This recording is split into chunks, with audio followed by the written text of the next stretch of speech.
Hey, what's up? It's Talia Collins from the Ziggity Boom podcast. And it's Travis from What's Really Good. And we're here to give you an update on the David case. David, who's a singer, whose music can be described as a little bit of indie rock, a little bit of hip hop, a little bit of R&B. About a month ago, David was out on tour, and while he was out on tour, a body was found in his car, and it appeared to be the body of maybe a 13 or 14-year-old girl, which is weird enough.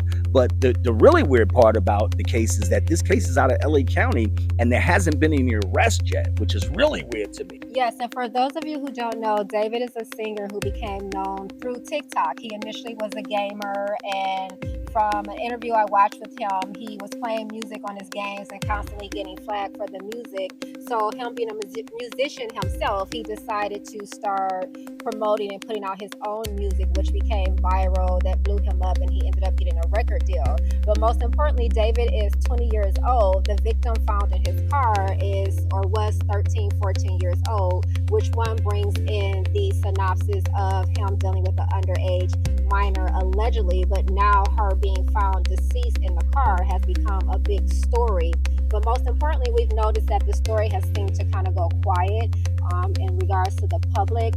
We haven't heard of any type of charges being brought against him being a suspect or anything, which kind of made it a little peculiar to us. Very weird, as Talia says, because I'm not a conspiracy theorist myself, but there is quite a few people that are tying the fact that the case is getting cold to the fact that David is signed to UMG, which is, if you don't know, is the Universal Music Group, which has a huge amount of influence in the entertainment industry, not only the music industry. So some people are saying that the label may have slowed down the investigation a little bit.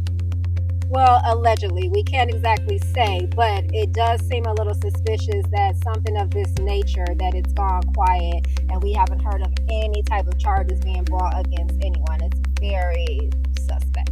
I'm sure we'll stay right on top of this case, but I'll tell you what, though, it seems like a lot of people are getting in trouble for the things that they're saying, or definitely some of the things that they're doing nowadays. And if you've got a reputation, a legacy, or a brand to protect, then you need to pay attention to this next message from BGF Creative. Hi, I'm Talia with BGF Creative Agency. I meet a lot of people every day, but a lot of people don't know what I do. If you're an artist or a company, you need branding and management, period. At BGF Creative, we have a full media team that's here to personally assist you with everything from branding, management, marketing, promotion, everything you need to be successful in your journey. So give us a call today. We're here to keep you in the limelight for the good things and out of the limelight for your bad things.